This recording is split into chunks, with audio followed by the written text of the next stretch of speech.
नमो बुद्धाय। जय भीम दोस्तों, मैं हूं मोतीलाल आलमचंद्र। जैसा कि आपको विदित है, विश्व भर में जेम्स प्रिंसेप की 222वीं जयंती मनाई जा रही है।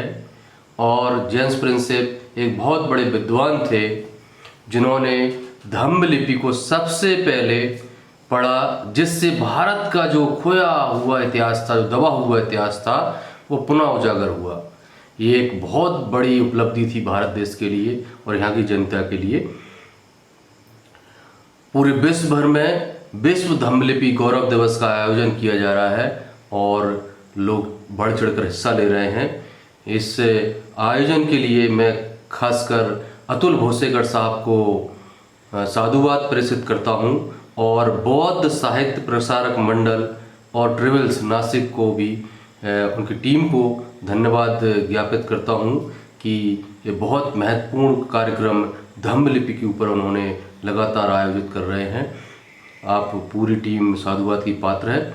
दोस्तों, हम सीधे मुद्दे की बात पर आते हैं। जो हम आज बात करेंगे वो धम्म लिपि और सांची के स्तूपों की अनसुनी पहेलियों के बारे में बात करेंगे।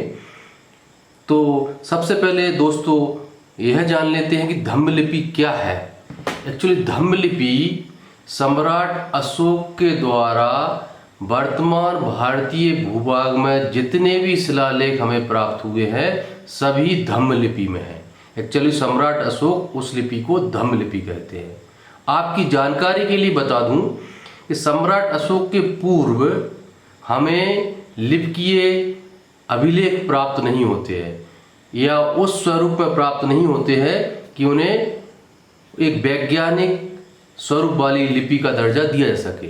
सबसे पहले हमें सम्राट अशोक के शासनकाल में वैज्ञानिक स्वरूप वाले शिलालेख प्राप्त होते हैं और इतने वैज्ञानिक स्वरूप के शिलालेख प्राप्त होते हैं कि वही वैज्ञानिक स्वरूप की लिपि को लिपिकीय चिन्हों में बदलाव कर आज भी हम फॉलो कर रहे हैं, आज भी मान रहे हैं, आज भी हमारे आचरण में है। भाषाओं ने उसे आत्मसात किया हुआ है। तो क्या है धम्म लिपि?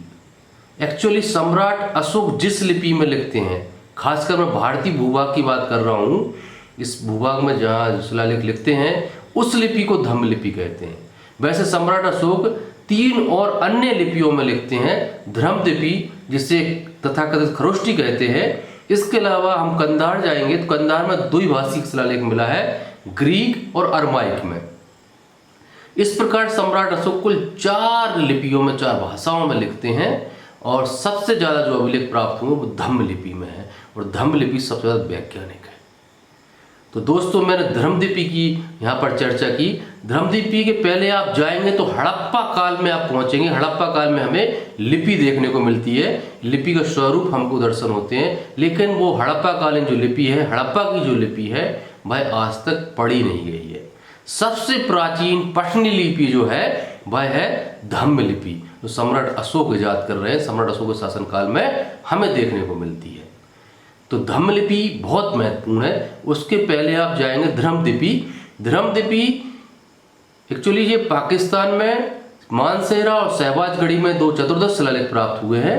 और आपको जानकर आश्चर्य होगा, एक सुखद आश्चर्य होगा कि जो धम्म लिपि का एरिया है, जो सिंधु का जो एरिया है, उसी क्षेत्र में हड़प्पा की सभ्यता फली फूली थी। अर्थात हड़प्पा की लिपि का क्षेत्र जो है और धम्म लिपि का क्षेत्र है, जो कोर एरिया है हड़प्पा का, वो धम्म लिपि का एरिया भी है। मतलब दोनों का जो क्षेत्र है, डेवलपमेंट होने का जो क्षेत्र है, वो एक ही क्षेत्र है। और दोनों लिपि में एक और समानता है कि हड़प्पा की लिपि भी दाएं से बाएं लिखी जाती है और धम्म लिपि भी दाएं से बाएं लिखी जाती है। लेकिन सम्राट अशोक एक बहुत बड़ा बदलाव करते हैं और इतना बड़ा बदलाव करते हैं कि उस बदलाव को आज भी हम फॉलो कर रहे हैं। जो दाएं से बाएं लिखने की परंपरा थी लिपि की, उसको बदलकर सम्राट अशोक बाएं से दाएं लिखना प्रारंभ करते हैं। और इसी कारण बाएं से चालू होने के कारण बाएं को पाली में कहते हैं बम। आपने सुना होगा बम, बमड़ करना, उल्टी करना। ये बम पाली का ही शब्द है, और यही शब्द जब यवन होता हुआ आपका यूरोप पहुंचा तो यही वॉमिटिंग में कन्वर्ट हुआ, और जब अंग्रेज 1600 ईस्वी में भारत आए तो वही वॉमिटिंग शब्द भारत में पुनः प्रवेश किया। मतलब हमारा जो शब्द था वो यवन होते हुए यूरोप गया, फिर यहाँ आया। तो बम शब्द, बम भी मतलब बाएं से चालू करने वाला, बाएं से शुरू करने के कारण इसको हो सकता है कि ये कालांतर में बाद के जो ग्रंथ हैं, हमारा ललित प्रस्तर जो बौद्ध ग्रंथ है उसमें बम्बी लिपि इसका नामकरण किया गया है। लेकिन इसका जो मूल नाम है वह है धम्म लिपि, और धम्म लिपि ही हमें नामकरण करना चाहिए। लेकिन जो दूसरा नामकरण किया गया है उसका वर्तमान के आचरण में कुछ अलग मतलब निकलता है, इसलिए उस नाम से हमें आपत्ति है। इस जो मूल नाम इस लिपि का है वह है धम्म लिपि। सम्राट अशोक इसका सृजनकर्ता जो हैं वो खुद इस लिपि को कह रहे हैं धम्म लिपि, और जब सृजनकर्ता नामकरण धम्म लिपि कर रहे हैं तो हमें भी इस लिपि को नाम धम्म लिपि ही स्वीकार करना चाहिए और करना पड़ेगा, क्योंकि साक्ष्य धम्म लिपि के पक्ष में है। मैं आपको कुछ उदाहरण देता हूं छोटे छोटे, जिससे आपको समझ में आएगा कि धम्म लिपि किन किन शिलालेखों में प्रयोग किया है और एक क्यों आवश्यक है। एक्चुअली धम्म लिपि जितने भी चतुर्दश शिलालेख हैं, सम्राट अशोक धम्म लिपि शब्द प्रयोग करते हैं। जो मेजर पिलर एडिक्ट्स हैं उसमें धम्म लिपि शब्द उपयोग करते हैं। मैं सबसे पहले आपको गिरनार का शिलालेख लेता हूं। गिरनार में चतुर्दश शिलालेख प्राप्त हुआ है।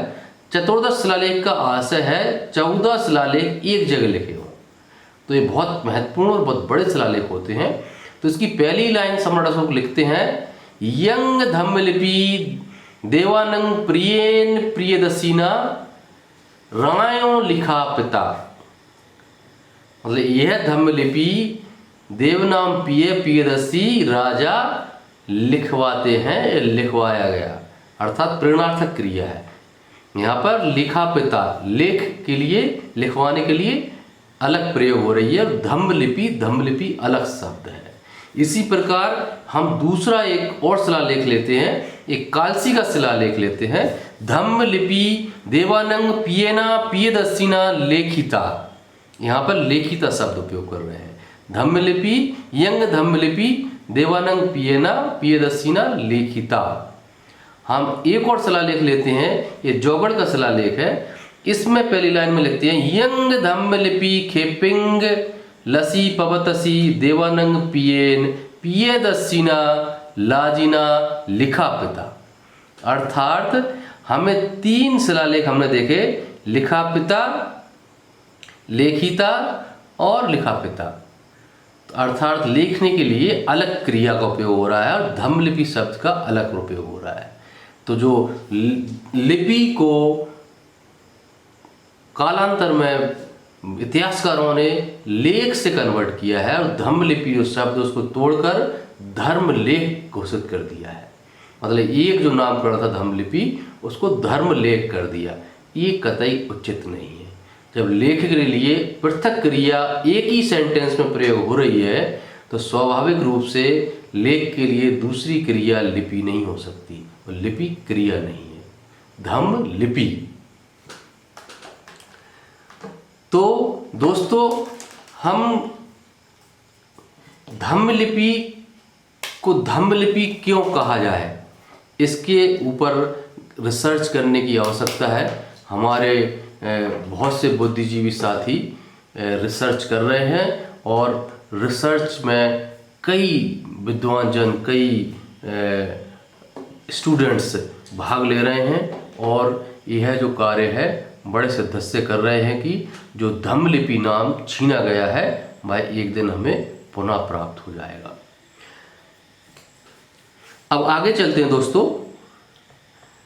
धम्म लिपि ही हमें आवश्यक है। मैं एक लेख और आपको पढ़ के सुनाता हूँ।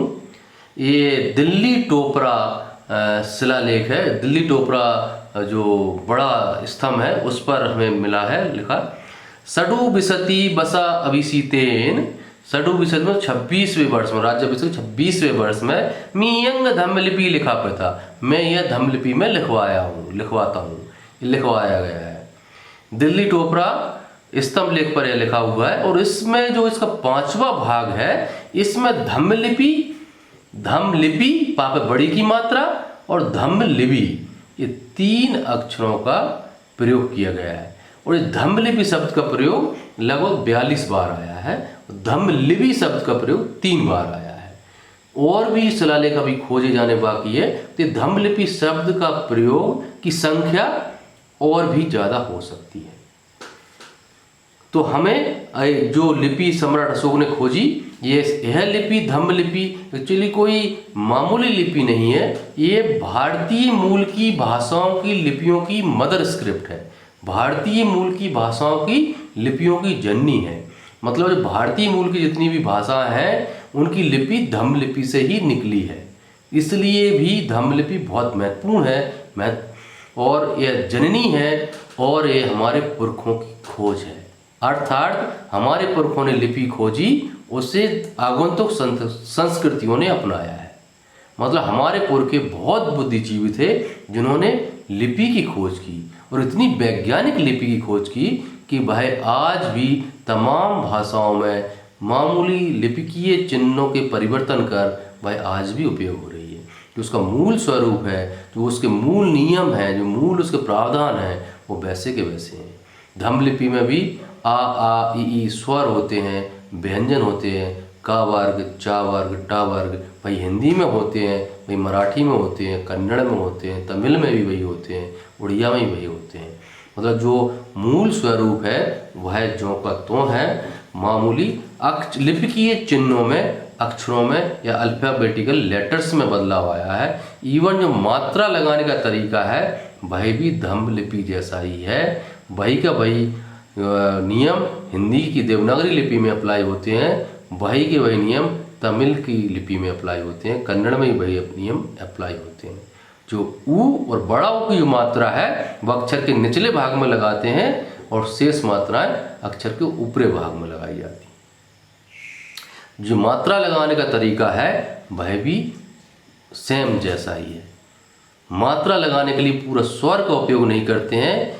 मात्रा के लिए एक स्वर के लिए एक लिपिकीय चिन्ह उपयोग होता है। धम्म लिपि में भी लिपिकीय चिन्ह उपयोग होता है, आज की देवनागरी में भी उपयोग होता है, और तमाम भारतीय मूल की जो लिपियां हैं उनमें भी पूरा स्वर ना लिखकर लिपिकीय चिन्ह का उपयोग होता है।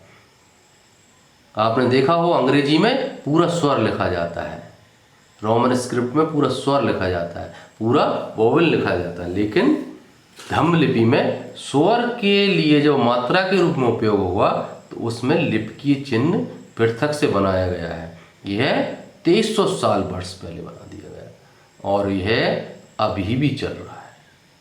आज की भाषाओं में भी हूबहू उसको उपयोग किया जा रहा है। अर्थात आप सोचिए 2300 वर्ष पूर्व आपके पुरखे कितने बुद्धिजीवी थे। उन्होंने उस समय जो लिपि ईजाद की, उसके बाद तमाम संस्कृति, तमाम राजसत्ताएं आई और गईं, और जो ज्ञान है, विज्ञान है, वो कहाँ से कहाँ पहुँच गया 2300 वर्षों में। लेकिन आपके लिपिकीय जो ईजाद की, उसका वैज्ञानिक तरीका जो ईजाद किया, भाई आज भी हूबहू वैसा का वैसा हम फॉलो कर रहे हैं, उसको नहीं बदल पाए। तो ये बहुत बड़ी बात है कि हम आपके पुरखे जिन पर गर्व करना चाहिए, उनने इस भारत देश के लिए ही नहीं, भारतीय महाद्वीप के लिए लिपि विकसित की, और इतनी वैज्ञानिक लिपि विकसित की कि वह आज भी प्रयोग हो रही है। इसलिए इस वैज्ञानिक लिपि का इसलिए भी महत्व है कि हमारी धरोहर है, और जो नामकरण हमारे खोजकर्ताओं ने, हमारे पुरखों ने इससे खोज कर जो नाम दिया था वह धम्म लिपि था, और धम्म लिपि नाम ही हम आज चाहते हैं कि प्रयोग हो। लेकिन कुछ लोगों ने जो मूल नाम बदलकर उसका अलग दूसरा कोई नाम रख दिया है, दूसरा नाम से उसको पुकार रहे हैं, यह गलत है, ये सरासर झूठ है। उसे ब्राह्मी लिपि नाम दे दिया गया है, जबकि सम्राट अशोक के शिलालेख में एक भी जगह ब्राह्मी लिपि शब्द प्रयोग नहीं हुआ है। और तो और यदि देखा जाए तो तत्कालीन धम्म लिपि में ब्राह्मी लिपि भी लिखा भी नहीं जा सकता था। इसको खरोष्टी इफेक्ट यदि मान लिया जाए तो लिख सकते हैं, धम्म लिपि प्रॉपर में नहीं लिख सकते थे। तो ये जो नामकरण किया गया है, जो नाम एक बार भी प्रयोग नहीं हुआ शिलालेख में किसी भी रूप में, वह नाम कैसे दे सकते हैं? और जो नाम लगभग 45 बार प्रयोग हो रहा है, वह उस नाम को आपने पृथक कर दिया। यह लिपि के साथ में, लिपि इजाद करने वालों के साथ में अन्याय है। हमारे मूल निवासी जो संस्कृति है उसके साथ अन्याय है। इसलिए हमें अपनी संपत्ति, हमारा कॉपीराइट है, उस पर हमारे पुरखों का कॉपीराइट है, और हमें ये लड़ाई लड़ना पड़ेगी कि हमें अपना मूल नाम जो है वह स्वीकार किया जाए, और यह नाम एक दिन स्वीकार किया जाएगा। इतिहासकारों ने बड़ी ही चालाकी से धम्म लिपि शब्द को धर्मलेख पढ़ा। मैं पूछता हूँ, धम्म लिपि शब्द को उन्होंने तोड़ा, धम्म को धर्म और लिपि को लेख किया। आप ब्राह्मी लिपि का अनुवाद करिए, ब्राह्मी लिपि का अनुवाद क्या होगा? ब्रह्मलेख। तो क्या सम्राट अशोक ने ब्रह्मलेख लिखवाए? कतई नहीं। सम्राट अशोक ने राजज्ञाएं लिखवाई हैं, और राजज्ञाएं न केवल राजनीतिक हैं बल्कि शैक्षणिक हैं, धार्मिक हैं। केवल उसमें शासन चलाने के लिए बात नहीं कर रहे हैं, वो धर्म की बात कर रहे हैं, वो शैक्षणिक बात कर रहे हैं, वो जन कल्याण के लिए बात कर रहे हैं। और ये राजज्ञाएं न केवल उन्होंने अपने अधिकारियों के लिए लिखवाई, बल्कि ये जनमानस के लिए लिखवाई हैं। और अपने एक शिलालेख में सम्राट अशोक ये कहते भी हैं कि हर चतुर्मास में हर एक को यह राजज्ञाएं पढ़ना चाहिए।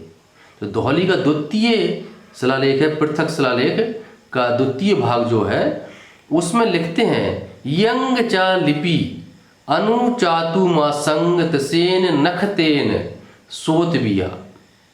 यंग चा लिपि अनुचातुमासंग तिसेन नखतेन सोतबिया। अर्थात यह शिलालेख हर एक को प्रति चातुर्मास को अवश्य सुनना चाहिए। मतलब जो राजज्ञाएं लिखी गई हैं वो जरूर सुनना चाहिए। तो हमें भी जितनी भी ये राजज्ञाएं हैं सम्राट अशोक की पढ़ना चाहिए, क्योंकि बहुत सी राजज्ञाएं आज भी पालन कर रहे हैं। आज भी उनकी बहुत सी जो विधान है, विधानों का हम उपयोग कर रहे हैं, बहुत सी परंपराएं हम उपयोग कर रहे हैं। जो बहुत से जनमानस जो मांसाहारी है, आपने सुना होगा आपके दोस्तों यारों से कि ये भैया आज अष्टमी है, आज मैं मांस ग्रहण नहीं करता, मांसाहारी भोजन नहीं करता, आज पूर्णिमा है, आज चतुर्दशी है, मैं आज मांसाहार ग्रहण नहीं करता। लेकिन वो परंपराओं में तो है ग्रहण नहीं करते हैं, वो उनके पुरखों से उनको मिला है आचरण में, लेकिन वो संपर्क कहाँ से ये परंपराएं चली आ रही हैं, स्रोत क्या है परंपराओं का, इनका वह भूल गए। एक्चुअली ये परंपराएं नहीं है, ये राजज्ञा थी, सम्राट अशोक की राजज्ञा थी कि आपको अष्टमी, पूर्णिमा और अमावस्या के पूर्व की चतुर्दशी ये पवित्र तिथियां घोषित की थी। ये पाथी मुक्त तिथियां हैं, और इन तिथियों में आपको मांस का सेवन नहीं करना है। तो इन तिथियों में राजा ने कानून बनाया, राजज्ञा जारी